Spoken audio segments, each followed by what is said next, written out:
RK sir ஸ்டுடியோவில் முதல் முறையாக ஆர்கே சார் ப்ரெஸ் மீட்டு. ஓரிடம் இல்லாத நதி தான் தொட்டு செல்லும் பாதையெல்லாம் பசுமையை விதைக்கும். பொலியும் வான்துளிகள் பாரபட்சமற்று யாவருக்காகவும் மலைத்தோகை விரிக்கும். அதுபோல் மாந்தர்களில் சிலர் தன் பாதையை தனக்காக மட்டும் இல்லாமல் தன்னை சுற்றி இருப்பவர்களுக்கும் உடன் பயணிப்பவர்களுக்கும் சேர்த்தே வகுத்துக் கொள்வார்கள். பயனடைதல் தனக்கு என்று மட்டுமே இல்லாமல் 100 குடும்பங்களையும் ஒரு தலைமுறையையும் சேர்த்தே பயனடை செய்தல் தலைமை பண்பு மிக்கவர்களின் செயல்.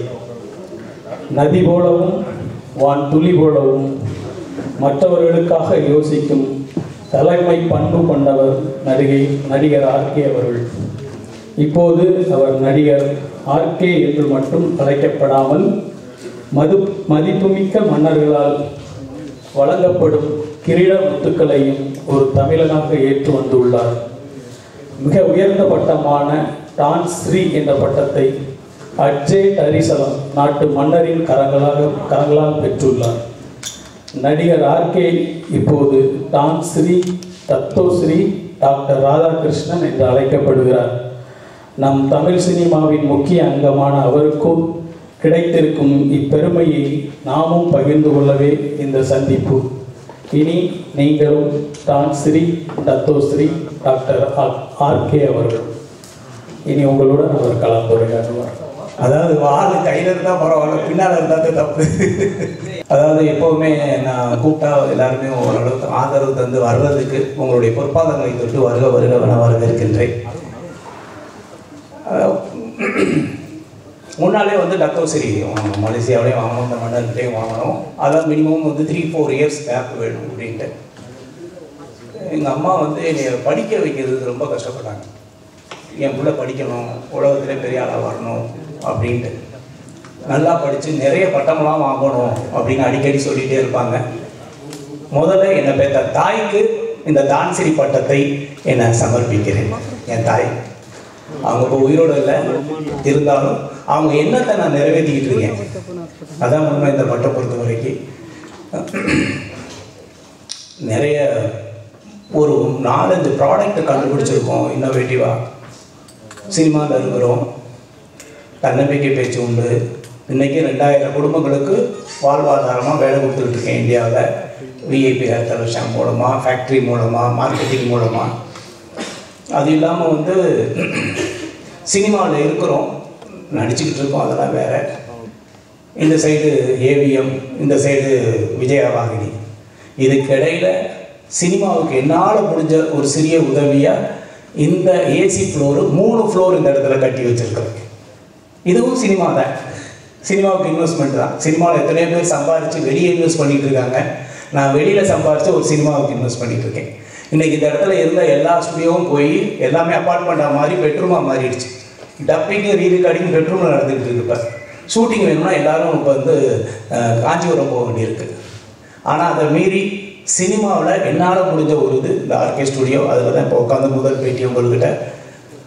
இந்த அவார்டு பொறுத்த வரைக்கும் ஆல்ரெடி நான் 18 நாட்டில் சிறந்த பேச்சாளர், தன்னம்பிக்கை மோட்டிவேட்டர் பேசுவார் அப்படின்னு சொல்லி கொடுத்துருக்காங்க டாக்டர் பட்டம். அதை மீறி நிறைய ப்ராஜெக்ட் பண்ணிகிட்டே இருக்கிறேன். பெரும்பாலும் சினிமாவில் இந்த மாதிரி அவார்ட்லாம் நிறைய நடக்கும், தமிழ்நாட்டிலேயும் நடக்கும், இந்தியாவில் நடக்கும். என்ன இருந்தாலும் ஆஸ்கார் வாங்குறது தான் எல்லாருமே பெருமையாக நினைப்பாங்க. இல்லை இட்டாலியில் போய் வாங்கினா நல்லது நினைப்பாங்க. வெளிநாட்டிலேருந்து ஒரு மன்னர் ஒரு அங்கீகாரம் அப்படிங்கிறது தமிழனுக்கும் தமிழன் செய்கிற தொழிலுக்கும் ஒரு வரவேற்பு உண்டு. விஐபி ஹேர் கலர் ஷாம்பு அப்படிங்கிறது உலகத்திலே இல்லாத, க்ளவுஸ் போடாமல் அப்படியே தொடலான்னு சொன்னேன். வெளிநாட்டுக்காரன் ஏற்றுக்கலை. தமிழ்நாட்டில் இருக்க ஒருத்தன் கண்டுபிடிச்சிருக்கிறது அது எப்படி சாத்தியம்? வெளிநாட்டில் மார்க்கெட்டிங் போனவொடனே நிறுத்திடுவான். நான் அழகாக சொல்வது உண்டு. தமிழ்நாட்டில் செருப்பு ஃபேக்ட்ரி வச்சுருக்கவங்க அமெரிக்காவில் செருப்பு தைக்கிறதுக்கு அனுமதிக்க மாட்டாங்க, நம்ம போக முடியாது. ஆனால் அமெரிக்காவில் செருப்பு தைக்கிறவன் இந்தியாவில் என்ன வேணாலும் பண்ணுறதுக்கு அனுமதி உண்டு. அப்படி நம்மளை அலோவ் பண்ணுறதில்ல. உங்கள் கண்டுபிடிப்பா, இந்தியாவில் கண்டுபிடிச்சிருக்கீங்களா? அதெல்லாம் இல்லை அப்படி. என்னால் உலக அரங்கில் போராட முடியலை.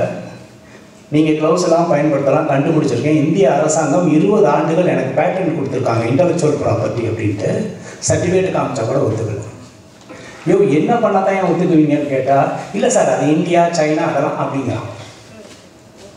அப்போது ஒரு முடிவெடுத்து லண்டனில் போய் கின்னஸ் வேர்ல்ட் ரெக்கார்டு ஆஃபீஸில் அப்ளை பண்ணி, உலகத்திலே வெறுங்கையில் பயன்படுத்தக்கூடிய ப்ராடக்டை ஒரு தமிழனா ஒரு இந்தியனை நான் கண்டுபிடிச்சிருக்கேன், ப்ரூவ் பண்ணுறேன்னு சொல்லி 1000 பேர் தலையில் ஹேர் கலர் கிரே ஹேரோடு இருக்கிறவங்களுக்கு ஹேர் கலர் பண்ண வச்சு, வெறுங்கையில் பண்ண வச்சு, கையில் ஒட்டலைன்னு ப்ரூவ் பண்ணதுக்கப்புறம் தான் உலக மார்க்கெட்டில் நான் என்ட்ரி ஆனேன். ஏன்னா இன்றைக்கி இந்தியர்கள் தொழில் செஞ்சாலும் தமிழர்களாக இருந்தாலும் உலக மார்க்கெட்டில் அங்கீகாரம் கிடைக்கல. இந்த அங்கீகாரத்துக்கு ஒரு படிக்கட்டாக தான் இதை நான் பார்க்குறேன்.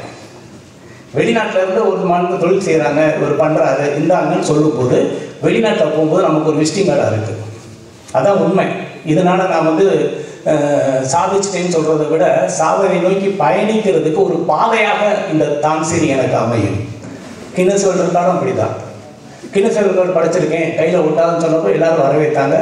ஒரு 25 கண்ட்ரியில் பிஸ்னஸ் பண்ணிக்கிட்டு இருக்கேன். ஆமாம், பிஸ்னஸ் பண்ணிக்கிட்டு இருக்கேன்.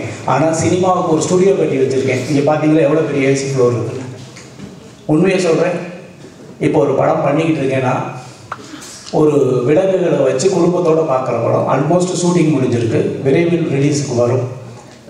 சினிமா அப்படிங்கிறது என்னுடைய கனவு, என்னுடைய பேஷன்.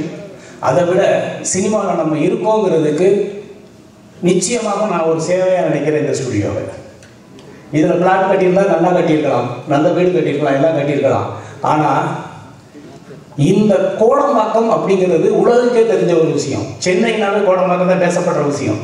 நான் காரைக்குடியில் கனவு வீட்டு கோடம்பாக்கத்துக்கு வந்தேன். எத்தனையோ இளைஞர்களுக்கு முன்னுதாரணமாக அந்த கோடம்பாக்கங்கிற பேர் இருந்திருக்கு. ஆனால் அந்த சினிமாவை கோடம்பாக்கத்தை விட்டு துரத்திட்டாங்க. இப்போ கோடம்பாக்கத்தில் இல்லை சினிமா. என்னன்னாலும் இருக்கணும்னு நினச்சி தான் இந்த ஸ்டுடியோ கட்டியிருக்கேன். ஆதரவு தாருங்க. நான் சினிமாவில் படம் எடுக்கலைன்னு நினைக்கிறத விட படம் எடுக்கிறத விட முக்கியம் இந்த மாதிரி ஒரு சினிமாவுக்கான ஒரு தளத்தை உருவாக்கணும் அப்படின்னு நினச்சது. பண்ணியிருக்கிறோம். அவங்க அங்கீகாரம் கொடுத்த ஒரு சர்டிஃபிகேட் இருக்குது. அந்த மன்னர் இருந்தாலும் என்னுடைய பேச்சும் என்னுடைய உழைப்பையும் பார்த்துட்டு அவர் கிட்டத்தட்ட ஒரு 400 ஆண்டுகளுக்கு முன்னால் இருக்கிற ஒரு வாளை எனக்கு பரிசளித்தார். அவருடைய மகன் அதே மாதிரி ஒரு பரிசளித்தாங்க. நினைவு சின்னம் அப்படிங்கிறது அவங்கள பொறுத்த வரைக்கும் அதை எடுத்துகிட்டு போங்க, நாங்கள் லெட்டர் தரோம் இது உங்களுக்கு அப்படின்னு ஒரு வீடியோ நான் கொடுத்துருக்கேன் ஜானுக்கிட்ட. என்னால் தூக்க முடியல, நான் உண்மையை அது தூக்க முடியல. ஏன்னா சினிமானா ஒரு அட்டகத்தி கொடுத்துருவாங்க, அழகாக பெயிண்ட் அடித்து பிடிச்சி சனிடலாம். இது ஒத்த கையில் பிடிச்சி இப்படி நிப்பாட்டு பிடிச்சிட்டு நான் படாத கஷ்டப்பட்டேன், கையை ஆடிச்சு விட்டு. அந்த காலத்தில் வீரம் அப்படிங்கிறது இந்த வாழை தொட்டு பார்க்கும்போது தெரியும் ஒருத்தவங்க எவ்வளோ பெரிய வீரம் இருக்கும், அந்த வீரத்துக்கு அவன் எவ்வளோ தகுதியானவனாக தான் அந்த வாழை எடுத்து ஃபைட் பண்ணியிருப்பாங்க அப்படின்ட்டு. இப்போவும் யுத்தம் நடக்குது உலக லெவலில். கம்ப்யூட்டர் கேம்ஸ் பார்த்த மாதிரி இருக்குது. நீங்கள் வேணால் பாருங்கள், அப்படி தான் இருக்குது. கம்ப்யூட்டர் கேம் மாதிரி தான் இருக்குது. எத்தனையோ யுத்தம் பார்த்துக்கிட்டு இருக்கோம். அந்த காலத்தில் களத்தில் இறங்கி அவங்களுடைய வீரத்தை காட்டின வாள், அவங்களால இதை எடுத்து வீச முடியும்னு காட்டின வாள். இப்போ அப்படிலாம் இல்லை, கம்ப்யூட்டர் உலகம் மாறிடுச்சு, யுத்தம் வேறு மாதிரி போயிட்டுருக்கு, டிஜிட்டலில் போயிட்டுருக்கு, ஏஐயில் போயிட்டுருக்கு. ஆனால் எனக்கு இந்த வாழை பரிசளித்தது பெருமையாக நினைக்கிறேன். அதை இந்தியாவுக்கு எடுத்துகிட்டு வந்திருக்கேன். அதை உங்கள்கிட்ட காமிக்கிறது சந்தோஷத்தை பகிர்ந்துக்கிறதா நினைக்கிறேன். மகிழ்ச்சி. வேறு ஏதாவது நீங்கள் கேள்விகள் இருந்தால் கேட்கலாம்.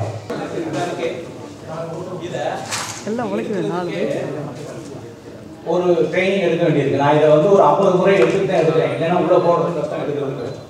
இதோடைய வெயிட் அந்த மாதிரி இதை எழுதிட்டு பாருங்க. இதுக்கு மேலே இதை ஸ்டாம்பு கொடுத்து எத்தனை ஃபைட் பண்ணியிருப்பாங்க, இது எத்தனை பேர் காவு வாங்கியிருக்குன்னா எனக்கு தெரியாது. ஆனால் இப்போ நினைவு சின்னமாக நம்ம கைக்கு வந்திருக்கோம், முன்னால் காமிச்சிட்டு இருக்கேன். இதை எப்போவுமே அவங்க உடைவாளர் எப்போவுமே இந்த இருக்க 2 செயினை, இந்த செயின் முன்னாலே பின்னாலே போயிட்டு போட்டால் இது இதை எடுக்கிறதுக்கு 1 செகண்ட் கூட தெரியாத அளவுக்கு எடுப்பாங்க. இந்த இடத்துல தவிர வேற எங்கேயும். ஆமாம், இது ஒரிஜினல் வால். சினிமாவில் டூப்ளிகேட் வாட்டில் ஒரிஜினல் வால் 400-500 ஆண்டுகளுக்கு முன்னால் உள்ளது. இது அந்த மன்னர் நினைவு சின்னமாக கொடுத்தாங்க. உங்களுக்கு மேலே காமிக்கிறது விரும்பப்படுறேன். அதே இது அவருடைய மகன். இது வந்து காங்கோ நாட்டு மன்னர் வந்து ஒரு யுத்தத்துக்கு அப்புறம் அவர் கொடுத்த வாங்க அவர் இளவரசர் அவருடைய மகன் வந்து கொடுத்த நினைவு சின்னமா இதை என்னுடைய சந்தேகம் என்னன்னா இதை எப்படி பிடிச்சி இது உரையில போட்டாங்க முடிஞ்சதுன்னா ஏதாவது சேர்த்து போடணும் சார். நான் இது வரைக்கும் ஒரு ஆளை பிடிச்சி கொடுறா கொஞ்சம் கூட சொல்றேன் அப்படிதான் பண்ணியிருக்கேன். கிட்டத்தட்ட ஒரு 6 அடிக்கு கவர் பண்ணணும்னு நினைக்கிறேன் அப்படி பிடிச்சி வீசில். ஆமாம், இதெல்லாம் வந்து வீரம். அவங்க எந்த அளவுக்கு ஸ்ட்ராங்காக இருந்திருக்காங்க, உடல் ஆரோக்கியத்தில் இருந்திருக்காங்க, களத்தில் இருந்திருக்காங்க அப்படிங்கிறது இப்போலாம் வந்து நினைவு சின்னமாக தான் இருந்துகிட்டு இருக்கு. இருந்தாலும் அந்த நினைவு சின்னத்தை உங்கள்கிட்ட காமிக்கிறது ரொம்பப்படுறேன். மற்ற மகிழ்ச்சி. உங்களுடைய ஆதரவு தொடர்ந்து தாருங்க. சினிமா தொடர்ந்து பண்ணுங்க. அதுக்காக சினிமா இந்த தொழில் கிடையாது, ஒரு பேஷன். எப்பெல்லாம் நேரம் இருக்கோ அப்பெல்லாம் பண்ணுவேன். வேற ஏதாவது கேள்வி இருந்தா கேட்கலாம் சார். வாங்க வாங்கிட்டு வந்துருக்கீங்க, பயிற்சி ஓரளவுக்கு என் படத்துல நான் வந்து டூப் போடாமல் தான் பண்ணியிருக்கேன். அத்தனை படமும் நிச்சயமாக வால் ஃபைட்டாக இருந்துச்சுன்னா கற்றுக்குவேன். அதாவது வந்து நிச்சயமா. ஆனால் பட் இதை வச்செல்லாம் பண்ண முடியாது. ஏதாவது ஆச்சுன்னா அவன் போய் சேர்ந்துருவேன். நமக்கு இருக்கவே இருக்கு காப்பி இல்லையா, டூப்ளிகேட் பண்ணி பண்ணிடலாம். ஓகே சார், வாழ்த்துக்கள் சார். வாழ்த்துக்கள். எங்களுக்கு வந்து இந்த டஸ்டோஸ்டினா என்ன, டான்ஸ்ரி சட்டம்னா என்ன வித்தியாசம், எதுக்காக கொடுப்பாங்க, எந்த நாடு? அதாவது வந்து சேவை மனப்பான்மை புதிய கண்டுபிடிப்பு மக்களுக்கு அப்படிங்கிறது. நான் வந்து பணம் கொடுத்தா கூட 1 லட்சம் கொடுக்கலாம், 2 லட்சம் கொடுக்கலாம், 10 லட்சம் கொடுக்கலாம், கோடி கொடுக்கலாம், திரும்ப எதிர்பார்ப்பாங்க. ஒரு மனிதனுக்கு அறிவு கண்ணை திறந்து விட்டா, தன்னம்பிக்கை என்ற மிகப்பெரிய சக்தியை அவன் மனசுக்குள்ள கொடுத்துட்டா அது என்னைக்கும் ஊற்றெடுக்கும். நான் எத்தனையோ லட்சக்கணக்கான பேருக்கு வந்து தன்னம்பிக்கை எடுத்திருக்கேன். வெற்றியாளர்கள் இருக்காங்க எவ்வளவோ பேருக்கு. என் பேச்சை கேட்டு வாழ்க்கையில மிகப்பெரிய லெவலில் பொருளாதார சுதந்திரம் அடைஞ்சவங்க எத்தனையோ பேர். அந்த சேவை செஞ்சிருக்கேன். 1. 2வது விஐபி இந்த இது மட்டும் இல்லை, கொரோனைக்கு நான் மருந்து கண்டுபிடிச்சிருக்கேன். உலகத்திலே கிடையாது. இங்க இருக்க அத்தனை பேரும் நான் இலவசமா உங்களுக்கு தரேன் கொரோட்டை. நீங்க ஒரு 7 நாள் உச்சந்தலையில தடவுங்க, கொரோட்டை வந்து 0. சிரிப்பாக்னியா டேஞ்சரஸ், ஹார்ட் அட்டாக். நிறைய பேர் நைட்டில் செத்து போயிடுவாங்க. காரணம் என்னன்னா கொரோட்டை தான் காரணம். ஆக்சிஜன் ஃப்ளோ இருக்காது. அதுக்கு எப்படி இருக்குன்னா 50,000 ரூபாய்க்கு பெரிய மாஸ்க் இருக்கு, சைலன்சர். வண்டிக்கு மட்டும் சைலன்சர் இல்லை, இப்போ மூக்குக்கு தான் சைலன்சர் இருக்கு. 2 சைடு போட்டு பக்கத்தில் கொண்டாடி நிம்மதியாக தூங்கணும்னா இவன் சைலன்சர் மாட்டணும். எதிர்த்து பார்த்தா நமக்கே பயமா இருக்கும். ஐயோ எவ்வளோ ஒருத்தன் மட்டும் கிடக்கான் பார்த்துக்கிறேன். இப்போலாம் கொரோட்டை வந்துச்சுன்னா அவங்க அந்த ரூம் இவன் இந்த ரூம் அப்படிதான் இருக்க வேண்டியிருக்கு. அதுக்கு ஒரு ரெமெடி உலகத்திலேயே சாப்பிட்றது இல்லை. உச்சந்தலையில தடவுனாவே கொரோட்டை நிற்கும்னு நம்ம வந்து ப்ரூவ் பண்ணியிருக்கோம். ICMR வெப்சைட்டில் அது அப்ரூவ், இந்தியனுடைய மெடிக்கல் கவுன்சிலில் அப்ரூவ். அவருடைய சர்டிஃபிகேட் தரேன், பேப்பர் தரேன், பயன்படுத்துங்க. உங்களுக்கு கொரோட்டை நிற்கலைன்னா பணத்தை நான் ரீஃபண்ட் தரேன். உலகத்துக்கு சேவை செய்கிறாங்க. அதில் சொல்லியிருக்காங்க, நைட்டு உச்சந்தலையில் தடவிப்படுத்திங்கன்னா உங்களுக்கு ஹார்ட் அட்டாக் வராது, ஆக்சிஜன் நல்லா ப்ரீத் பண்ண முடியும் அப்படிங்கிற அளவுக்கு சர்டிஃபிகேட் வாங்கியிருக்கோம். Clinically proven. அது கண்டுபிடிச்சிருக்கேன். இது மக்களுக்கான சேவை. விஐபி ஹேர் கலர் ஷாம்பு மக்களுக்கான சேவை. கொரோனா நேரத்தில் நான் நிறைய சேவை செஞ்சது, மாஸ்க் வாங்கி கொடுத்ததெல்லாம் விட காலையில் எழுந்திரிச்சு ஒரு கஷாயம், அந்த கஷாயத்தை காப்பல் பண்ணி முழுங்கிட்டா இன்னைக்கு கொரோனா வைரஸ் வந்து உங்கள் மூக்குலையும் உங்கள் தொண்டையிலையும் அஃபெக்ட் ஆகாது அப்படின்னு. அதுவும் ICMR ஏற்படும். இங்கே வந்து செட்டிநாடு மிஷன் இருக்கு இல்லையா, அங்கே கிட்டத்தட்ட 2000-3000 பேருக்கு கொடுத்து அப்ரூவல் பண்ணி வச்சிருக்கிறேன். இந்த 3 கண்டுபிடிப்பும் மக்கள் சேவைக்காக பண்ணதான். அதெல்லாம் பேஸ் பண்ணி கொடுக்கக்கூடியது தான் இந்த மாதிரி அங்கீகாரம். இது எந்த நாட்டில் கொடுத்தாங்க? இந்த விருது வாங்கினால வந்து விஷா ஏதாவது சிறப்பு சலுகை இந்த நாட்டில் உண்டா? அந்த நாட்டில் உண்டு. நிச்சயமா எந்த நாடு அங்கீகாரம் பண்ணாலும் போகலாம், ஏர்போர்ட்டில் ஃப்ரீயாக போகலாம் வந்து அதெல்லாம் உண்டு. நான் இன்னொன்று சொல்கிறேன், எனக்கு என்னமே போனால் அங்கே போலீஸ் வந்து ஏர்போர்ட் வந்து கூட்டிகிட்டு போவாங்க வண்டியில், ஃபோன் பண்ணி நீங்கள் சொல்லணும் அப்படின்னாங்க. நான் அந்த மாதிரிலாம் எதையும் பயன்படுத்துறது இல்லை. உண்மையாக அவரை பொறுத்த வரைக்கும் அவர் வயசானவர் பார்த்தீங்கன்னா தெரியும். அவர் வந்து அங்கே நிறைய மக்கள் சேவை செஞ்சிருக்கிறார். இது வந்து பிலிப்பைன்ஸ் நாட்டில் ஆச்சேன்னு சொல்லிட்டு ஒரு நாடு. அங்கே சுனாமி வந்து 3 லட்சம் பேர் செத்து போயிட்டாங்க. 3 லட்சம் பேர் அடிச்சு எடுத்துட்டு போயிடுச்சு. அப்படியே நடுக்கடலில் நின்ன ஒரு கப்பல் வந்து இப்போ நம்ம சென்னையில் எப்படி பாண்டி பஜார் பனகல் பார்க் இருக்கு, அப்போ மெரினா பீச்சில் இருந்து பனகல் பார்க்கில் ஒரு கப்பல் வந்து நின்னா என்ன இருக்குமோ கற்பனை பண்ணி பாருங்க. அது மாதிரி அவங்க நாட்டில் நடு ஊருக்குள்ள வந்து ஒரு கப்பல் வந்து இருக்கு, சுனாமியில் மிதந்து வந்து. அந்த மாதிரி பாதிக்கப்பட்டதுக்கு நான் அப்பவும் கொஞ்சம் சேவை செஞ்சேன், அவங்கள்ட்ட சொல்லி ஹெல்ப் பண்ணேன் அந்த நேரத்தில். அப்போலேருந்து எனக்கும் மன்னருக்கு தொடர்பு உண்டு. இதெல்லாம் எப்படின்னா ஒரு ப்ராடக்ட் விற்க போகும்போது சந்திக்கக்கூடிய ஒரு விஷயங்கள், அதுக்கப்புறம் நம்ம யார் என்ன பண்ணுறோம் என்ன ஏதுங்கிற பழகிறத வச்சு அதை வச்சு இது தேர்ந்தெடுக்கிறது தான் இது. மகிழ்ச்சி. அடுத்து சார், நம்ம ஊர் ராஜாக்கள் பொன்னியின் செல்வன் மேலே கேள்விப்பட்டிருப்போம். ஸோ அவங்க வாழை கொடுத்துக்கு அதுவே வெயிட் அதிகமாக இருக்கும். அந்த வாழையை வந்து அரசாங்கம் கைப்பற்றி அவங்க வந்து காட்சிப்படுத்தி வச்சிருக்காங்க, எல்லாருக்குமே தெரியும். ஸோ அப்படி இருக்கும்போது இது ராஜவாள், இந்த வாழை எப்படி உங்ககிட்ட கொடுத்தாங்க? இல்லை அவரோட பணம் வாங்கினாங்க? அது மன்னிக்கணும், அதாவது வந்து இது வந்து அவருடைய சொந்தம், அவர் வச்சிருக்கிறது. மன்னர்கள் இன்னைக்கு எல்லாமே அவங்க வச்சிருக்காங்க, அவங்க நினைச்சா இந்த இதை தான் கொடுக்குறாங்க. இதை வச்சிருக்கிறத கொடுக்குறது, அவங்க வாங்கி கொடுக்கறது இல்லை. யாருக்கு யார் வேணாலும் பரிசளிக்கலாங்கிறதுல எந்த மாற்றமும் கிடையாது, பரிசளிக்கலாம். இன்னொன்று வந்து அந்த நாட்டிலையும் நான் பிஸ்னஸ் பண்ணிகிட்டு இருக்கேன், விஐபிஆர் ப்ரொடக்ஷன்ஸ். அதான் உண்மை.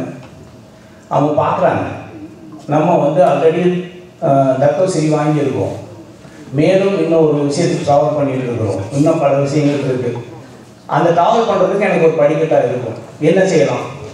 இப்போ என்கிட்ட வந்து என்ன கொடுக்கணும்? அவங்க ஒரு மோதிரம் போட்டு விடலாமா, இல்லை நகை கொடுத்து என்ன சாட்டிஸ்ஃபேக்ஷன் பண்ண முடியுமா? ஏதாவது யூனிக்காக ஒரு விஷயத்தை கொடுத்தா ஒரு இதாக இருக்கும், அவ்வளோதான். அதில் இதை கிஃப்டாக கொடுத்துருக்காங்க.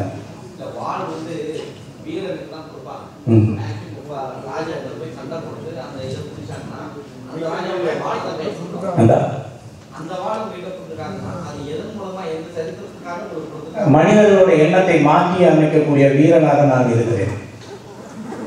இன்னைக்கு வந்து ஒரு மனிதனுடைய எண்ணம், ஒருத்தன் தற்கொலை பண்ணிக்கிறான்னு வைங்க, அவனுடைய எண்ணம். ஒருத்தன் மனித வெடிகுண்டாக மாறுகிறான் என்றால் அது அவனுடைய எண்ணம் கிடையாது, இன்னொருத்தன் மோட்டிவேட் பண்ணுறான். தன்னுடைய இடுப்பிலே தானே ஒரு குண்டை கட்டிட்டு அதை கட்ட நம்பிக்கை ஒருத்தன் சாவுடான்னு சொல்லணும்னு ஒருத்தன் மோட்டிவேட் பண்ணுறான்னு வைக்கிறேன். இந்த ஆயுதத்தை விட வார்த்தை என்ற ஆயுதம் மிகப்பெரியது.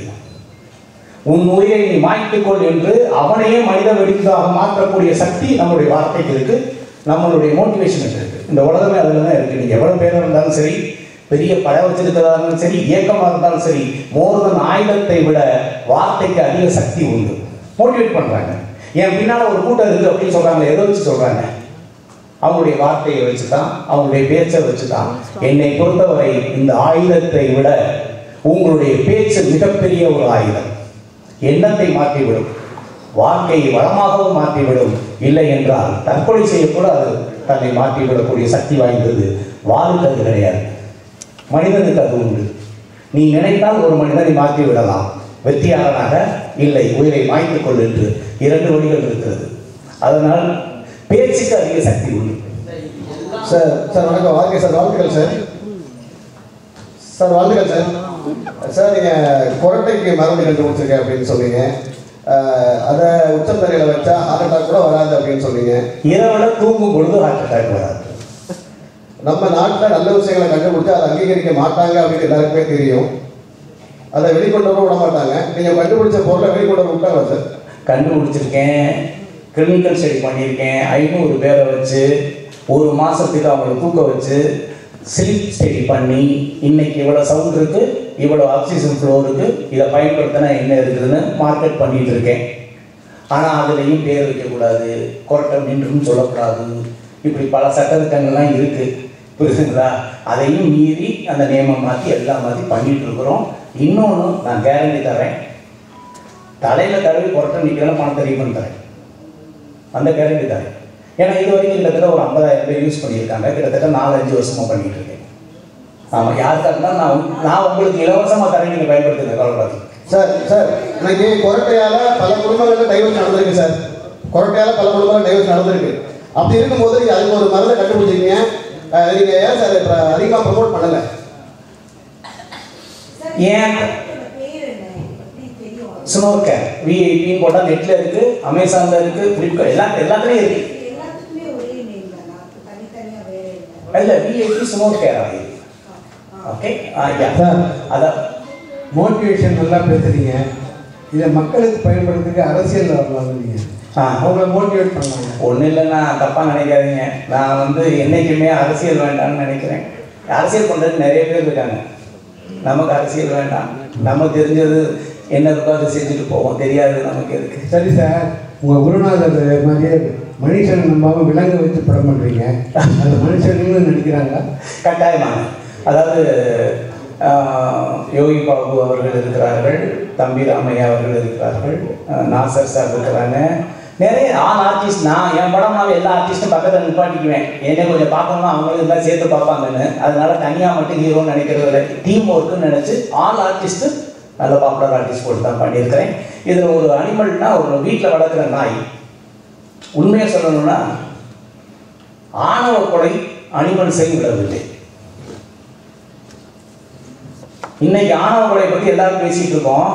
பணக்கார வீட்டில் ஒரு நாய் இருந்தா அந்த ஆணவ கொலை எப்படி இருக்கும்? அதுதான் இந்த படத்துடைய கதை. ஓப்பனாகவே சொல்றேன். அந்த நாய் வந்து தங்கத்தில் சாப்பிடுது, ஏசியில் படுத்து இருக்குது, ஆனால் பெண் நாய். ரோட்ல போற ஒரு ஏழையுடைய ஆண் நாய் அதுக்கு ரெண்டுக்கு லவ் வந்துருச்சு. யோசிச்சு பாருங்க. இது எந்த அளவுக்கு ஒரு பணக்காரன் ரிவெஞ்சுக்கு ஆனான்னா, நம்ம மனுஷனை பத்தி பேசிட்டு இருக்காங்க, அவன் வளர்த்த பெண் நாய்க்கு வந்த லவ்வுக்கு எதிரியா மாறுறாங்க. அதான் கதை. சொல்லிட்டேங்க. ஆனா படம் பாருங்க, நல்லா இருக்கும். எதுக்கு சொல்ல வரேன்னா, ஆணவ கொலை அனிமல்ஸை விடவில்லை. என் பணக்கார விட்டு பொண்ணாயிடா, எப்படா நீ வந்து ரோட்ல ஒரு ஆம்பளை நாய் வளர்த்துனா கிஸ் பண்ணிடுமா, பார்த்துருவோமா அப்படின்னு ஒருத்தன் வில்லன் கிளம்பி வர்றான்னா, அதனால ஒரு ஹீரோ என்ன பாதிக்கப்படுறான், அவன் வாழ்க்கை என்ன டிசாஸ்டர் ஆகுது அப்படிங்கிற ஒரு மிகப்பெரிய. சார் இந்த மோட்டிவேஷனல் ஸ்பீச்சஸ்ன்னு சொன்னீங்க இல்லையா, அது எந்த வகையில் அவங்க கவுண்ட் எடுத்து உங்களை வந்து ஹானர் பண்ணுறாங்க? எங்கே நீங்கள் எனக்கு எல்லாமே பிஸ்னஸ்க்கு வீடியோ இருக்கு, ட்ரைனிங் கிளாஸஸ் பண்ணது எல்லாமே எல்லாமே யூடியூப் இல்லை. அந்த யூடியூப்ல போட்டால் இலவசமாயிடும். நான் வந்து கக்கூசில் உட்காந்துட்டு செல்ஃபோனில் பார்க்குறதுக்கு நான் தயாராக இல்லை. இப்போ நீங்கள் வந்திருக்கீங்க, நீங்கள் இன்வால்வ் ஆகிருக்கீங்க, உங்களுடைய ப்ரொஃபஷனலுக்கு நீங்கள் முக்கியத்துவம் கொடுத்துருக்கீங்க. அதையே நான் செல்ஃபோனில் பேசி அப்படி அனுப்பிச்சோன்னா உங்களுக்கு எங்கே இருக்கணும் அங்கே உட்காந்து ஆர்கே சாருடைய பேட்டின்னு பார்த்துக்கிட்டு இருப்பாங்க. தன்னம்பிக்கை அப்படி இல்லை. என்னுடைய கண்ணு பேசணும், கை பேசணும், என் உடம்பு பேசணும், அதை இங்கேருந்து உணரணும். அப்போ தான் தன்னம்பிக்கை வரும். இல்லைன்னா வரவே வராது. அதான் முக்கியம். அதனால தயவு செய்து நான் டிஜிட்டலில் மாற்றி விட்டு 2 இன்ச்சில் என்னை சுருக்க தயாராக இல்லை. நான் நடத்துகிற ட்ரைனிங்காக இருந்தால், மோட்டிவேஷன் இருந்ததுன்னா நீங்கள் வரணும், ஃபுல் டே இருக்கு தான் பார்க்கணும். ஆமாம், செல்ஃபோனே நாட்டாளர்கள். நீங்கள் வாழ்நாள் கூட செல்ஃபோன் பேசிட்டு போங்க, பரவாயில்ல. இன்னைக்காவது ஒரு 4 மணி நேரம் சொல்கிறத கேளுங்கன்னு சொல்லிட்டு. ஒன்றும் இல்லை, ஃப்ளைட்டில் போனோம்னா என்னங்க சொல்கிறாங்க முதல்ல, அப்புறம் சுவிட்ச் ஆஃப் அப்படி. இந்த டிஸ்டன்ஸை ட்ராவலை கடக்கிறதுக்கே சுவிட்ச் ஆஃப் பண்ண சொன்னாங்கன்னா, வாழ்க்கையில் பொருளாதார சூழ்நிலை அடைகிறது கொஞ்சம் சுவிட்ச் ஆஃப் பண்ணிட்டு காதை கொஞ்சம் திறந்து வைங்கன்னு சொல்கிறோம். வேறு ஒன்றும் இல்லை. மகிழ்ச்சி. அடுத்து சார், ஒரு நாய் கதை சொன்னீங்களே, இப்போ நன்றி உள்ள கதை சொன்னேன். சமீபத்தில் பார்த்தீங்கன்னா ஒரு பொலிட்டிஷியன் அந்த நாயை அடிச்சதுனால ஒரு பெரிய இது ஆச்சு, பழைய ஆச்சு. எச் ராஜா அவருக்கு மேலே வழக்கே தொடரப்படுதுன்னு சொல்லி தகவல் வந்திருக்கு. அதன் மீன் பண்ணி தான் இந்த படம் எடுத்து எச் ராஜாவை இது பண்ணுறது அப்படிலாம் ஒன்றும் இல்லை. இது காதல் சம்மந்தப்பட்டது. ஒரு பணக்கார வீட்டில் ஒரு நாய் வளர்க்குறாங்க, பெண் நாய் வளர்க்குறாங்க. அது வந்து ஒரு ஏழை ஆண் நாயை காதல் பண்ணிட்டு, நீங்கள் அதை அடித்தது இல்லை. இது இந்த நாய் வந்து என் நாய் எவ்வளோ பெரிய பணக்கார நாய், நீங்கள் என்ன ரோட்டில் போகிற ஒரு இதை வச்சுட்டு என்கிட்ட பழக விடுறியான்னு, அதையும் மீறி அந்த நாய் ஏறி குதிச்சு அந்த காம்பவுண்டுக்குள்ள வந்து பழகுது. இதுதான். ஆனால் ஹீரோ என்ன பாதிக்கப்படுறாங்கிறத கதை. சார், ஆர் கண்டன், கேமரா வந்து பாலசுப்ரமணியம் சார், இசை வந்து இமான் சார். சமீபத்தில் பார்த்தீங்கன்னா சீரியல் ஆக்ட் ஒரு நடிகை வந்து ஒரு ஆடிஷனில் ஒரு தவறான ஒரு வீடியோ இப்படி தான் பண்ணணும் அப்படின்னு சொல்லி ஆடிஷன் பண்ணதா ஒரு வீடியோ லீக் ஆச்சு. சீரியலே இந்த நிலைமைனா சினிமாவில் எந்த நிலைமையில இருக்குது பெண்களுடைய பாதுகாப்பு? அதாவது வந்து பெண்கள் பாதுகாப்பு அப்படிங்கிறது உலகத்திலேயே எல்லா நாட்டிலையும் பேசக்கூடிய விஷயம். கரெக்ட். நம்ம எல்லாருமே ஒரு விதமான அனிமல். உண்மையை சொல்கிறேன், நம்ம எல்லாருமே அனிமல் தான், விலங்கினத்தை சார்ந்தவர்கள் தான்.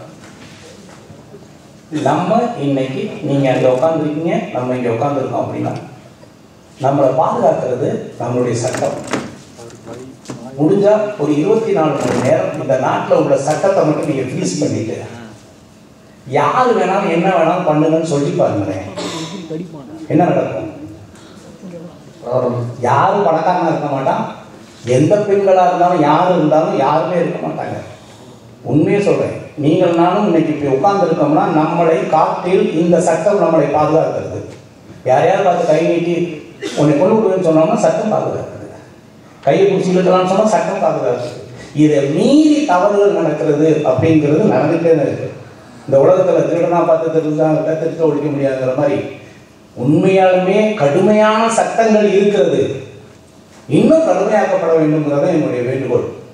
ஆனால் நம்ம யாருன்னு ஒரிஜினலாக உங்களுக்கு தெரியணும் அப்படின்னா ஒரு 24 மணி நேரம் இந்தியாவில் இருக்க என்ன எல்லா சட்டத்தையும் ஃப்ரீஸ் பண்ணி வைக்கிறோம். முடிஞ்சா 24 மணி நேரம் வாழ்ந்துக்கலாம்னு சொல்லி பாருங்க.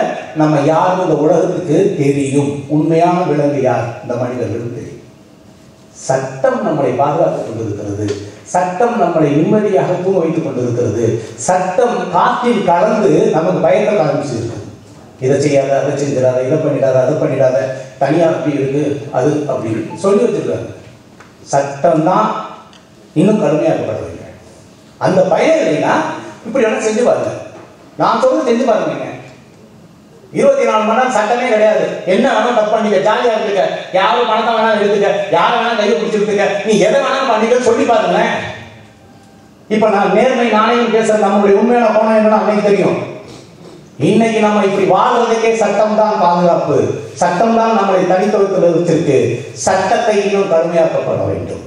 சட்டம் இன்னும் மனிதன் மனதில் ஆழமாக பதிய வேண்டும். பயம் இருக்கணும். இல்லைன்னா செஞ்சிருவாங்க. சார், அப்போ மனித ஒழுக்கம்லாம் ஒண்ணுமே இல்லைன்னு சொல்றீங்களா? மனித ஒழுக்கம் இருக்கு. என்னத்துக்கு பின்னால இருக்குன்னா சட்டத்துக்கு பின்னால. யாரையுமே வந்து கோபம் வந்தோடனே கை நீட்டி அடிச்சிடக்கூடாது. கரெக்டா? இதுல ஒழுக்கம் இல்லை, கோபம். நான் வந்து ஒருத்தரை அடிக்கக்கூடிய என் தம்பியை நான் அடிக்கலாம். கரெக்டா? ஆனா தம்பியை கூட அடிக்கக்கூடாது. அது சட்டம். அப்ப என்ன சொல்ல வர்றேன்னா சட்டம் அதை விட காத்துல கலந்துருக்குன்னு சொல்றேன். நம்ம எப்பாவது ஒட்டி போக வரலாங்க. அப்ப சட்ட விதிமீறல் நடக்குது சார். அது சார் சட்ட விதிமீறல் நடக்குதுல்ல, போலீஸ் அதுதாங்க சொல்றேன். அவங்க மட்டும் சரி பண்ணலாமா? அது இல்லை, நான் என்ன சொல்ல வரேன்னா எல்லாம் அது இதையே சட்டமாக தான் வடிவமைச்சிருக்காங்க. என்கவுண்டர் சட்டமாக்கப்படுகிறது இல்லையா? என்கவுண்டருக்கு கொலையாக கருதப்படுகிறதா இல்ல என்கவுண்டர் தற்காலிகமாக நடக்குதா? ஏதோ ஒரு லீகல் பாயிண்ட் எடுத்துக்கிறாங்கல்ல.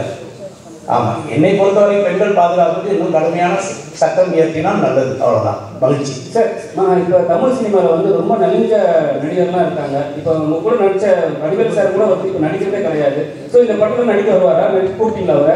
ஆல்ரெடி நான் கொடுத்து வச்சு 1 கோடி அவர்கிட்ட பணம் இருக்கு. அவர்கிட்ட கதை சொன்னேன். அவர் ஹீரோவை தான் நடிப்பேன் அப்படிங்கிற ஒரு மனநிலை இருந்தார். அதனால கொஞ்சம் இந்த பேச்சுவார்த்தையில் இருக்கும். அவர் இறங்கி வந்தால் சத்தியமாக மீண்டும் அவருக்கு சந்தர்ப்பம் வழங்கப்படும். ஏன்னா நம்ம காமெடிக்கு வடிவேல் சார் மாதிரி முடியவே முடியாது. பாடி லாங்குவேஜ் அசத்திக்க முடியாது அவர் வச்சு. கரெக்டா? ஒரு காலகட்டங்கள் உண்டு இல்லையா? நிச்சயமாக பார்ப்போம். சார், நிறைய படங்கள் இப்போ வர படங்கள் வந்து சில படங்கள் வந்து அவர் ஹீரோ இல்லாமல் நடிக்கிறாரு. ஆனால் வந்து ஆர்டிஸ்ட் மட்டும் ஏன் நான் ஹீரோ அப்படி இல்லை. நான் பேசும்போது சொன்னார். இப்போ நடிச்சுக்கிட்டு இருக்காரு. நிச்சயமாக நம்ம அடுத்த படத்தில் ஒன்று பண்ணுவோம். இப்போ அந்த படத்தில் பண்ண வேண்டியதான் இப்போ தம்பிராமையா அவர்கள் பண்ணிக்கிட்டு இருக்காங்க. இதில் நிச்சயமாக கூப்பிடுவேன். ஆல்ரெடி அட்வான்ஸ் கொடுத்து வச்சுருக்கேன், பயன்படுத்திக்கிறேன். சார், என்னோட ஒரே ஒரு விஷயம், இப்போ நீங்கள் தலைக்கு மேலே வந்து அந்த இது வச்ச கொரட்டை வராதுன்னு ஒரு விஷயம் சொல்லியிருந்தீங்க. ஆனால் வந்து நிறைய பேருக்கு என்ன ஒரு டவுட்னா, அந்த கெமிக்கலை தலையில் வச்சா முடி கொட்டிடுமோ, அது வந்து நீங்கள் உறுதிப்படுத்த முடியுமா? மன்னிக்கணும், அது கெமிக்கல் கிடையாது. ஒரு நேச்சுரல் ஆயில். ஒரு இயற்கையிலேயே ஒரு மூலிகையிலிருந்து எடுக்கப்பட்ட ஆயில். இல்லை சார், நீங்கள் பேமெண்ட் ட்ரீட்மெண்ட் தரேன்னு சொல்றீங்க, அது நியாயமான விஷயம். ஒருவேளை முடி கொட்டுடுச்சுன்னா அதனால கொட்டாது. முடி வளர்ந்த ஒழிய கொட்டாது. அதுதான் கிளினிக்கலி ப்ரூவன் அப்படின்னு சொல்றது. அதுக்கு தான் ICMR அப்ரூவல் கொடுத்துருக்கோம், டெஸ்ட் எடுத்துருக்கோம், எல்லா டாக்குமெண்ட்டும் வச்சிருக்கிறோம். ஏதோ சும்மா சொல்றது இல்லை. பஸ் ஸ்டாண்டு பக்கத்தில் ஐயா வாசாமி இதை எடுத்து சாப்பிட்டு பாரு சாமி நல்லா வரும் சாமி, நீ ஒரு 10 ரூபா வைக்கணும் அப்படிலாம் சொல்லலை. கிளினிக்கலி ஆராய்ச்சி பண்ணி ப்ரூவ் பண்ணி அதுக்கு என்ன வேணா உலக லெவலில் போகும்போது சர்டிஃபிகேட் மட்டும் தான் பேசணும். சார், தமிழ்நாட்டில் வந்து எப்பவுமே ஒரு அரசியல் கட்சி தலைவர்களோ அரசியல்வாதிகளோ மட்டும்தான் வந்து வாழ் கொடுத்து பழக்கம். ஸோ வாழ் கொடுத்தாவே அவங்க வந்து ஒரு அரசியல் கட்சியில் சேர்ந்துருவாங்க, இல்லை அரசியல் கட்சி ஆரம்பிச்சிருவாங்க. ஏதாவது நல்லா ஏன்னா வந்து நீங்கள் வந்து அப்போது நான் ஒரு 2021 நான் கேட்டிருக்கேன் அரசியல் கட்சிக்கு போகிற ஐடியா இருக்கான்ட்டு. நீங்கள் அப்படியே ஸ்டாப் பண்ணிட்டு போயிட்டீங்க. இப்போ ஏதாவது சொல்லுங்கள். வாழ்க்கையில் வந்து நான் இன்னைக்கு ரோல்ஸ் ராய்ஸில் வந்தேன். நான் அரசியல்வாதியாக இருந்தால் ரோல்ஸ் ராய்ஸில் வர முடியாது. முதல்ல நான் கஷ்டப்பட்டு ரத்தத்தை வேர்வையாக்கி நான் கஷ்டப்பட்டு உழைச்சி காசு அதில் நான் வாட்ச் போட்டேன்னா ஆர்கே கையில் பார்த்தியா ஒரு பெரிய வாட்ச்சு அப்படின்ட்டு வேண்டாங்க. சேவை செய்கிறதுனா நான் நேரடியாகவே நான் சம்பாதிக்கிற பணத்தில் எவ்வளோ பேருக்கு சேவை செஞ்சிட்ருக்கேன். அரசியலில் தான் சேவை செய்யணும்னா அரசியல் சேவை செய்ய நிறைய பேர் இருக்காங்க. நான் மக்களுக்கு சேவை செய்யணும்னா நான் சம்பாதிக்கிற பணத்தை நான் நேரடியாகவே மக்களுக்கு செய்கிறது தயாராக இருக்கேன். நமக்கு அரசியல் அப்படிங்கிறது ஓட்டு போடுறதோடு என்னுடைய அரசியல் முடிந்தது. நன்றி. அப்போ விஜயோட அரசியல் அதே மாதிரி தான் இருக்குமா அப்படிங்க? அது அது அவர்கிட்ட கேட்கணும்.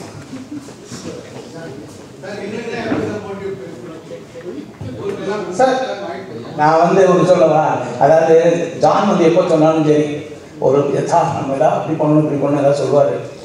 நான் சினிமா ப்ரொஜெக்ஷன் முடிஞ்சு நான் தான் முதல் இந்த கிஃப்ட் கொடுத்து விட்டேன், வீட்டுக்கு தூக்கிட்டு போனேன் சார். ஏன்னா அதுவே ஒரு மோட்டிவேஷன். உண்மையாக என்னுடைய எல்லா படத்துக்குமே ஒரு கிஃப்ட் கொடுத்துருக்கேன், எல்லாருக்கும் கொடுத்துருக்கேன் இந்தாங்கன்னு. அப்போ அதுவே ஒரு மோட்டிவேஷன் தான். நீங்கள் போகிறீங்க, நீங்கள் சாப்பிட்றீங்க, படம் பார்க்குறீங்க, உங்களுடைய இல்லத்தரசியும் உங்கள் குழந்தைகளுக்கும் நீங்கள் என்ன சொல்ல கொடுக்குறீர்கள்? அப்போ அந்த படத்தை பார்த்தியாப்பா, நீங்கள் மட்டும் எல்லாத்தையும் பார்த்துட்டு வந்துடுங்க, கரெக்டாக இல்லையா? முதல்ல சிந்தனை பண்ணேன், பரவாயில்லையா ஆர்கே படம் பார்த்தாங்கன்னா கொடுத்து விட்டாங்க அப்படின்னு. வீட்டுக்கு பயன்படுற பொருளாக தூக்கிட்டு போங்கன்னு சொல்லி தான் கொடுத்து விட்டேன். அதுவே ஒரு தன்னம்பிக்கையான விஷயம் தான். ஓகே, நீங்கள் உலகத்துக்கே கூப்பிடி பார்க்குறாரு, கரெக்டாக இல்லையா? ஆமாம், எல்லாம் நக்கீரர் மாதிரி ஐயா எவ்வளோ தப்பு இருக்கோ அதை மன்னிச்சுட்டு எதை பார்த்து கொடுக்கணுமோ பார்த்து எழுதி கொடுக்குன்னு சொல்கிறேன். எதை விடவே நம்ம இருக்கவே முடியாது. சார் அப்புறம் சார் இங்கேருந்து படிச்சுட்டு போனால் ஃபாரின் இங்கே சார் இங்கேருந்து படிச்சுட்டு போனால் ஃபாரினில் வேல்யூ இல்லை அப்படிங்கிற மாதிரி சொன்னீங்க. அப்போ படிச்சது போனா இல்லை, ஓகே, சர்டிஃபிகேட்டோ இல்லை கண்டுபிடிப்புகளுக்கு. ஓகே, தெளிவாக சொல்லுகிறேன், இந்திய கண்டுபிடிப்புகளுக்கு உலக அரங்கில் இருக்கக்கூடிய மரியாதையை பற்றி பேசுகிறேன். ஆனால் சாஃப்ட்வேர் கம்பெனி அப்படி இல்லை, உழைப்பு சார்ந்தது. உலகத்தில் பெரிய பெரிய பதவியில் இந்தியன் தான் இருக்கிறாங்க சாஃப்ட்வேரில். சார் அதுக்கு என்ன சொல்யூஷன் சார் நீங்கள் நினைக்கிறீங்க? நிறைய வரணும். இல்லை அங்கேருந்து நம்ம படிச்சீங்க இல்லை, நிறைய வரணும். படிக்கிறதுல கண்டுபிடிப்புகளுக்கு நிறைய வரணும். நிறைய நம்ம கண்டுபிடிக்கணும், புதிய புதிய கண்டுபிடிப்புகள் இருக்கணும், நிறைய கண்டுபிடிக்கணும். அதை வச்சு தான் நம்ம பொருளாதாரத்தில் நம்ம போக முடியும். நிறைய ஃபேக்ட்ரிகள் வரணும், நிறைய இன்னோவேஷன் இருக்கணும். நல்லா யோசிச்சு பாருங்க, இங்கே பின்னால் இருக்க அத்தனை கேமராவும் எந்த நாட்டுது? செல்போன் யோசிச்சு பாருங்க. 130 கோடி மக்கள் இருக்கிற இந்த இந்தியாவில் உலக தரம் வாய்ந்த ஒரு கைபேசியை நம்மளால் தயாரிக்க முடிகிறதா? சாம்சங்கும் ஐபோன் தானே வச்சிருக்கோம், யோசிங்க. அப்புறம் எப்படி நம்ம பெருமையை சொல்ல முடியும்? சைனா போன் நம்ம வாங்குறோமா? என்ன சொல்றோம்? சைனா போன் சைனா அப்படின்னு கேட்குறோமா இல்லையா? அதே நிலைமை தான் இந்தியாவுக்கு இருக்கு. நான் என்ன கேட்குறேன், ஒரு சாம்சங் மாதிரியும் ஒரு ஐபோன் மாதிரியும் அதை விட இந்தியன் அப்படின்னு ஒரு போனை ஏன் நம்மளால உருவாக்க முடியல? மக்கள் தொகை இல்லையா? பணம் இல்லையா? யோசிச்சு பாருங்க, எவ்வளவு பெரிய வியாபார தளம், 130 கோடி மக்கள் இருக்கிற வியாபார தளம். ஆனா நம்மளுக்கு கண்டுபிடிப்புகள் கம்மியா இருக்கு. இல்லைன்னா உலகத்தோட காம்படேட் பண்ற தன்மை கம்மியா இருக்குன்னு நான் நினைக்கிறேன். வேற ஒண்ணு சார் சொன்னீங்க 2 படம் வசதி கொடுப்பாங்க, ஆனா 2 வருஷமா நீங்க பார்த்து நடிக்கவே இல்லை, என்ன காரணம்? இந்த ஸ்டுடியோ கட்டிட்டு இருக்கேன்னா ஏதாவது ஒரு இடத்துல தான் பணம் போட முடியும்.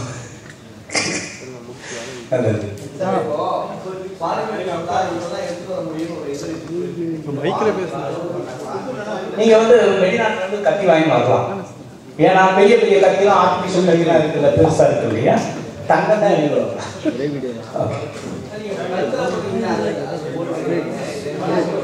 இல்ல, அந்த மன்னர் அனுபவிச்சது கோல்டு போடுறோம்னு நினைச்சீங்க. ஓகே சார், விமான படம் எல்லாம் வரும் சார். அது வண்டுமுருகன் கலக்கலன்னு நினைக்கிற போய் வடிவேலுக்கு 1 கோடி ரூபாய் அட்வான்ஸ் சொன்னீங்க. வண்டுமுருகன் திருப்பி வருவாரா? சாதி கட்டாயம் என் படத்தில் நடிப்பார், அதெல்லாம் ஒரு மாற்றம் இல்லை. அந்த கதையில் அவருக்கு மாற்று கருத்து இருக்கலாம், அவருக்கு ஏற்ற ஒத்த கருத்தாக இருந்தால் நிச்சயமாக அவர் நடிப்பார். கூட 1 கோடி ரூபாய்க்கு எப்படி சார் மனசு வந்து இவ்வளவு நாள் அப்படியே வச்சுக்காரு? அப்படிலாம் ஒண்ணு, அந்த படம் பேசி ஷூட்டிங் போற நிலைமையில இருந்தது.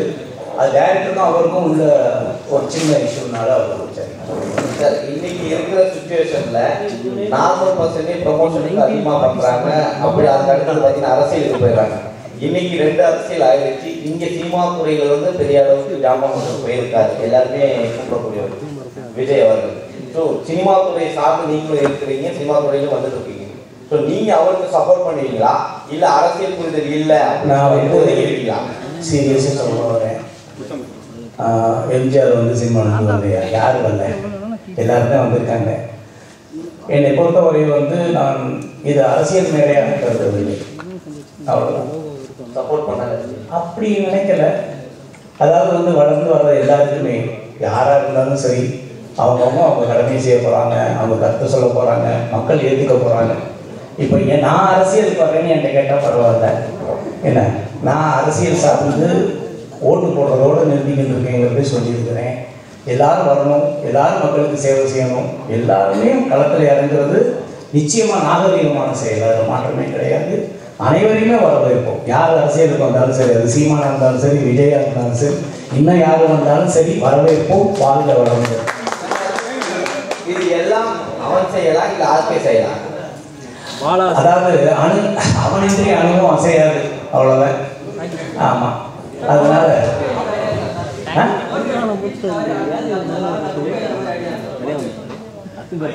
இதை வந்து கிட்டத்தட்ட ஒரு 15 ஆண்டுகளாக இந்த கேள்வி உண்டு. மேபி என்னுடைய கருத்து தவறாக இருக்கலாம். இந்த உலகத்தில் யாரெல்லாம் வெற்றி அடைய முடியும் என்று புத்தகம் எழுதினார்களோ அவர்கள் தன்னுடைய வாழ்க்கையில் சாதிக்க முடியாத ஒரு விஷயத்தை புத்தகமாக மாற்றி காட்டியிருக்கிறார்கள். இதையெல்லாம் செய்தால் நீங்கள் வெற்றி அடைய முடியும் என்று. என்னுடைய லட்சியம் வந்து புக் எழுதுவதல்ல, சுயசரிதை எழுத வேண்டும் என்பதற்காக இந்த ஆட்சியை போராடி கொண்டிருக்கிறேன். என்னை பற்றி சுயசரிதை அளவுக்கு என்னுடைய தன்னம்பிக்கை வளர்த்துக்கணும், உழைப்பை வளர்த்துக்கணும், கண்டுபிடிக்க வளர்த்துக்கணும். ஒழிய நானும் வெற்றி அடைவது எப்படின்னு புக் எழுதிட்டேன்னு வைக்கல, அது முடிஞ்சதும் வேண்டாம். நம்மளும் இன்னொரு சுயசரிதை எழுதுற அளவுக்கு நம்ம போராடணும், உழைக்கணும், அந்த இடத்தை நோக்கி ட்ராவல் பண்ணணுங்கிறதுக்காக தான் புக் எழுதுற வேறு ஒன்றும் இல்லை. மகிழ்ச்சி.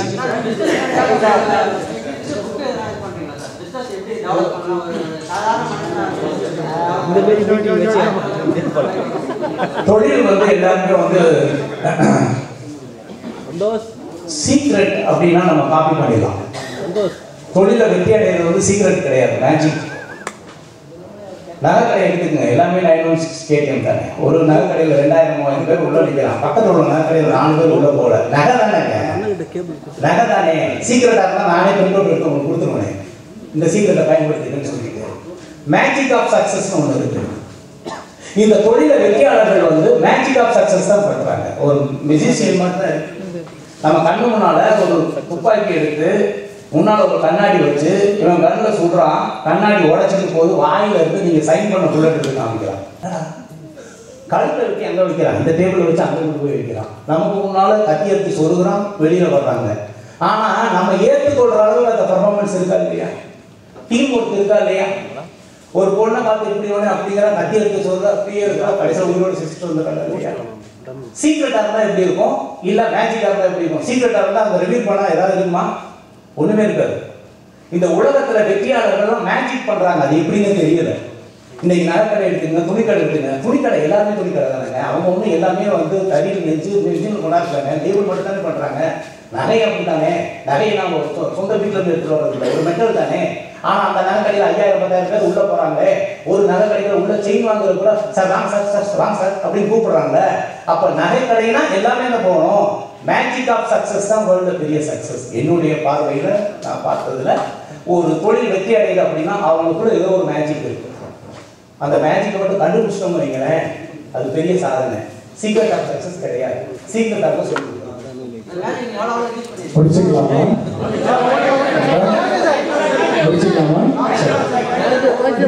இன்னொரு நல்ல சந்தர்ப்பத்தில் திரும்ப சந்திப்போம். நல்லது. அனைவருக்கும் நன்றி.